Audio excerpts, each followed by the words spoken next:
ಈ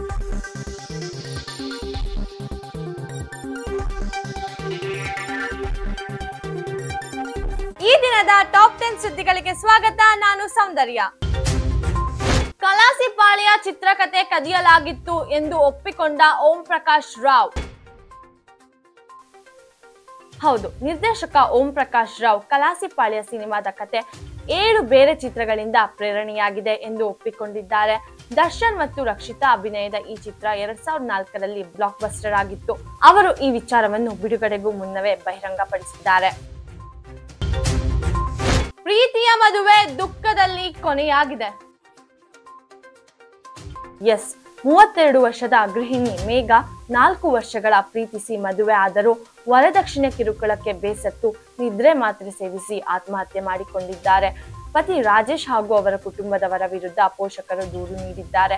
ಘಟನೆಯು ನೈಜತೆಯಲ್ಲಿ ಪ್ರೇಮದ ಭೀಕರ ರೂಪವನ್ನು ತೋರಿಸುತ್ತದೆ. ನಟಿ ಮಯೂರಿ ಮಗನೊಂದಿಗೆ ಹೊಸ ಜೀವನದಲ್ಲಿ ಸಂತೋಷ.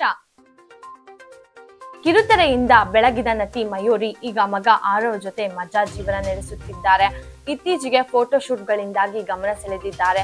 ನಟನೆಯೊಡನೆ ಹೇರ್ ಕ್ಲಿನಿಕ್ ಕೂಡ ನಡೆಸುತ್ತಿದ್ದಾರೆ. ಮಗನನ್ನು ಸ್ನೇಹಿತನಂತೆ ಬೆಳೆಸಿ ಸಂಸ್ಕಾರ ಕಲಿಸುತ್ತಿರುವುದಾಗಿ ಅವರು ಹೇಳಿದ್ದಾರೆ.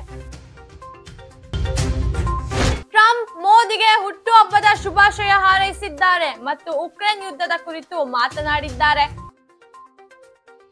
ಅಮೆರಿಕದ ಮಾಜಿ ಅಧ್ಯಕ್ಷ ಡೊನಾಲ್ಡ್ ಟ್ರಂಪ್ ಪ್ರಧಾನಿ ನರೇಂದ್ರ ಮೋದಿ ಅವರಿಗೆ 75ನೇ ವರ್ಷದ ಹುಟ್ಟುಹಬ್ಬದ ಶುಭಾಶಯವನ್ನು ತಿಳಿಸಿದ್ದಾರೆ ಮತ್ತು ಉಕ್ರೇನ್ ರಷ್ಯಾ ಯುದ್ಧದಲ್ಲಿ ಅವರ ಶಾಂತಿಯುತ ನಿಲುವಿಗೆ ಧನ್ಯವಾದ ಹೇಳಿದ್ದಾರೆ. ಮೋದಿ ಅವರು ಸಹ ಸೌಹಾರ್ದತೆ ಪೂರ್ಣ ಉತ್ತರ ನೀಡಿದ್ದಾರೆ. ಕೆಎಲ್ ರಾಹುಲ್ ರಿಂದ ದೇವಾಲಯಕ್ಕೆ ಯಾಂತ್ರಿಕ ಆನೆ ದೇಣಿಗೆ. ಕನ್ನಡಿಗ ಕ್ರಿಕೆಟ್ ಕೆಎಲ್ ರಾಹುಲ್ ಕೇರಳದ ಶ್ರೀ ಪದ್ಮನಾಭಪುರಂ ದೇವಾಲಯಕ್ಕೆ ಯಾಂತ್ರಿಕ ಆನೆ ದೇಣಿಗೆ ನೀಡಿದ್ದಾರೆ. ಈ ದೇಣಿಗೆ ಹಿಂದೆ ದೈವಭಕ್ತಿಯ ಜೊತೆಗೆ ಸಾಮಾಜಿಕ ಕಳಕಳಿಯೂ ಇದೆ. ಈ ರೀತಿಯ ಆನೆ ಬಳಕೆ ಅಪಾಯ ತಪ್ಪಿಸಲು ಮತ್ತು ಪರಂಪರೆ ಉಳಿಸಲು ಉತ್ತಮ ಕ್ರಮವೆಂದು ಅಭಿಪ್ರಾಯ ವ್ಯಕ್ತಪಡಿಸಿದ್ದಾರೆ. ಅತ್ತೆ ಮೇಲೆ ಹಲ್ಲೆಗೆ ಯತ್ನಿಸಿದ ಸೊಸೆ ಮತ್ತು ಪ್ರಿಯಕರ. ಕೋಲಾರದ ತುಮಲಪಲ್ಲಿಯಲ್ಲಿ ರೇಖಾ ಎಂಬ ಯುವತಿ ತನ್ನ ಪ್ರಿಯಕರ ಶಶಿಕುಮಾರ್ ಜೊತೆ ಅತ್ತೆ ರೇಣುಕಾರಮ್ಮನ ಮೇಲೆ ಮಾರಣಾಂತಿಕ ಹಲ್ಲೆ ಮಾಡಿದ್ದಾರೆ. ಅಕ್ರಮ ಸಂಬಂಧ ಬಯಲಾಗುವುದರಿಂದ ಈ ದೌರ್ಜನ್ಯ ನಡೆದಿದ್ದು ಇಬ್ಬರನ್ನು ಪೊಲೀಸರು ಬಂಧಿಸಿದ್ದಾರೆ.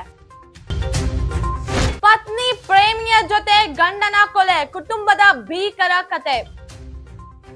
ಉತ್ತರ ಪ್ರದೇಶದ ಮಹಾರಾಜಂಗಂಜ್ನಲ್ಲಿ ನೇಹಾ ಎಂಬ ಮಹಿಳೆ ತನ್ನ ಪ್ರಿಯಕರ ಜಿತೇಂದ್ರ ಜೊತೆಗೂಡಿ ಗಂಡ ನಾಗೇಶ್ವರನನ್ನು ಮದ್ಯಪಾನ ಮಾಡಿಸಿ ಕತ್ತು ಹಿಸುಕಿ ಕೊಲೆ ಮಾಡಿದ್ದಾರೆ.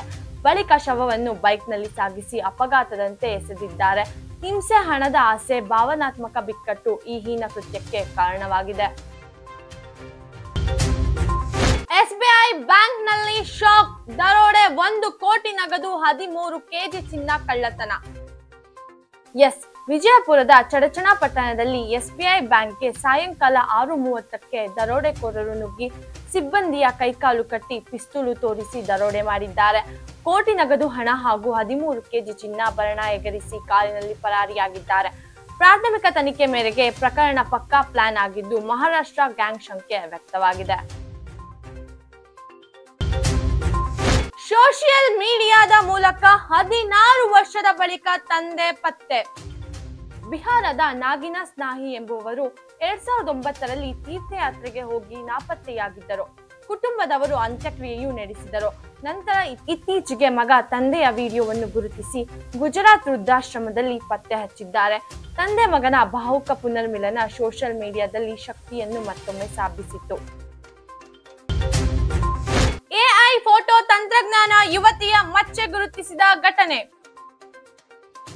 ಇನ್ಸ್ಟಾಗ್ರಾಮ್ ಬಳಕೆದಾರರ ಝಲಕ್. ಭಾವನಾನಿ ತನ್ನ ಫೋಟೋವೊಂದನ್ನು Gemini nano banana AI tool ನಲ್ಲಿ ಅಪ್ಲೋಡ್ ಮಾಡಿದ್ದಳು. ಫುಲ್ ಡ್ರೆಸ್ ಧರಿಸಿದರೂ ಅಫಿಷಿಯಲ್ ಎಐ ರೀಜನರೇಟ್ ಫೋಟೋದಲ್ಲಿ ಎಡಗೈ ಮೇಲೆ ಇದ್ದ ಮಚ್ಚೆ ಕಂಡು ಬಂತು. ಈ ಘಟನೆಯಿಂದಾಗಿ ಎಐ ತಂತ್ರಜ್ಞಾನವು ನಮ್ಮ ದೇಹದ ಸಣ್ಣ ವಿವರಗಳನ್ನು ಹೇಗೆ ಪತ್ತೆ ಹಚ್ಚುತ್ತಿದೆ ಎಂಬುದರ ಬಗ್ಗೆ ಆತಂಕ ತಲೆದೂರಿದೆ. ಆದುದರಿಂದ ಎಲ್ಲರೂ ಎಚ್ಚರಿಕೆಯಿಂದ ಇರಬೇಕು. ಇದಾಗಿತ್ತು ಈ ದಿನದ ಟಾಪ್ 10 ಸುದ್ದಿಗಳು. ಇನ್ನಷ್ಟು ಸುದ್ದಿಗಾಗಿ ನೋಡ್ತಾ ಇರಿ ಕರುನಾಡು ಟಿವಿ. ಸಾಟಿ ಇಲ್ಲದ ಸುದ್ದಿ ನಮ್ಮ ಗುರಿ. ಇನ್ನು ನಮ್ಮ ಚಾನೆಲ್ನ ಸಬ್ಸ್ಕ್ರೈಬ್ ಆಗಿಲ್ಲ ಅಂದ್ರೆ ಕೂಡಲೇ ಸಬ್ಸ್ಕ್ರೈಬ್ ಮಾಡಿ, ಪಕ್ಕದಲ್ಲೇ ಇರುವ ಐಕಾನ್ ಕ್ಲಿಕ್ ಮಾಡಿ ಹಾಗೂ ಲೈಕ್ ಮಾಡಿ. ಶೇರ್ ಮಾಡೋದು ಮಾತ್ರ ಮರಿಬೇಡಿ.